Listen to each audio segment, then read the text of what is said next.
Pasaka par ciparu 2.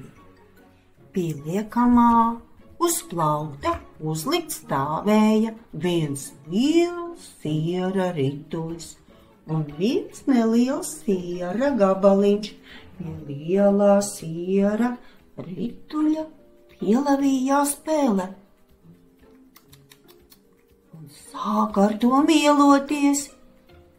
Pēle bija noskrubinājusi ķimenes no puses siera rituļa. Pēkšņi pēle pamanīja mājas runci, kurš pacietīgi viņu vēroja.